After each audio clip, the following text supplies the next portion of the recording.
Hi cuties! So a couple of weeks ago I was in the Osaka and Kyoto area on a weekend adventure with some old friends of mine. I got to do a few cool things such as attend the giant cosplay parade in Dinden Town in Osaka, which I probably would have gotten more footage of had it not been so incredibly crowded, and I got separated from my friends, which you bet in the madness totally made me go into a minor panic attack. Fun.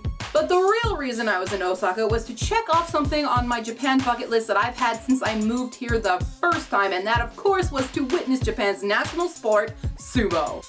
Actually, it's strange to call it a sport because while yes, there is a dependence of the physicality in sumo, it's something a little bit more. Wrestling sports in Western cultures are all about the strength and ferociousness of the wrestlers, putting on a big over-the-top show with power moves and smack talk and over-the-top personas. Sumo wrestling doesn't actually value those qualities because the root of sumo is in a religious ceremony. So sumo is half sport, half ceremony. And while I don't fully comprehend all of the rules and terminology of sumo, this is what I do know. To start off, the wrestling itself doesn't actually last very long. In fact, most of the time the two sumo wrestlers in the ring are showing displays of flexibility, purifying the ring by throwing salt, purging themselves of evil spirits by smacking their bodies, and building tension for the match by constantly stepping in and out of the readying positions. How do you know when the fight will actually start? Well, I'm told you can tell that by the position the referee is standing in. If he is standing in any position other than directly facing the two wrestlers, the fight ain't happening.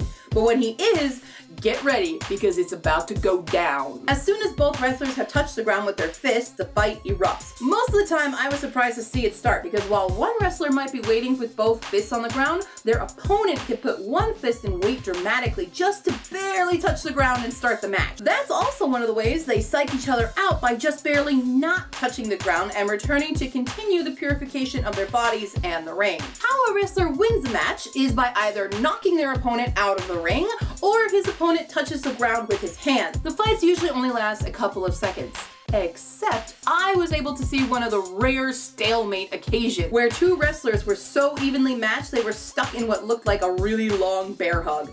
The referee even had to step in, draw the position of their feet in the sand, and give them a 2-minute break before they moved back into the exact same position to start the fight again. How a tournament is actually set up is fairly confusing to me. Wrestlers are grouped in the east and west side, and while that may make it seem like they're a team, they're not. There's no tap in, tap out. It's each wrestler for himself. Wrestlers also don't fight more than one match a day, and in the case of this tournament, which is 2 weeks, they're at least fighting every single day, but their scores are calculated for each win and loss throughout the tournament. And those scores will determine if a wrestler is going to move up in the rankings. In those rankings, sumo wrestlers receive certain titles that display their skill level. The lower levels are called Juryo and the amateur levels are called Maegashira. Then there are the higher levels of Komusubi, Sekiwake, Ozeki, and the highest ranking level, Yokozuna. The top sumo wrestler currently, or at least the most popular sumo wrestler right now, is Hakuho. Mention that name to any Japanese person and they'll probably know it even if sumo is not really their thing. Another interesting factoid about sumo wrestling is that when a Yokozuna is facing a lower ranking opponent and he loses,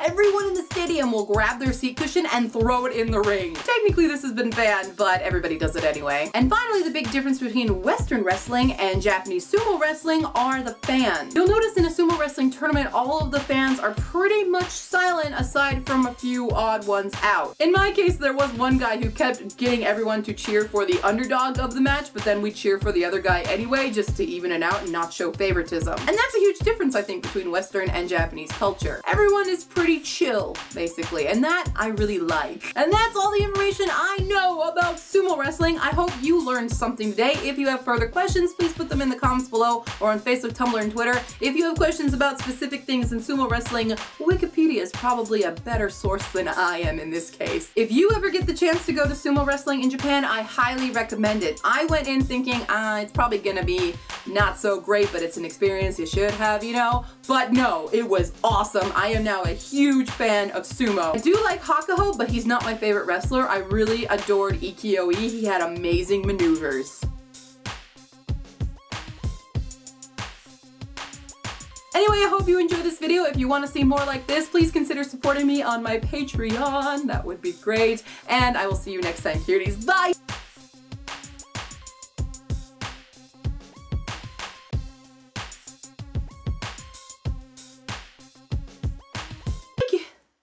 Oh my god. god.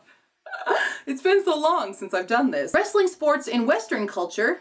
That's like a tongue twister. Wrestling sports in Western culture. Wrestling sports in Western culture are all about the strength. They're all about that bass. About that bass. I don't know what I'm doing. I've never actually even heard that song. That's also one of the ways they punch.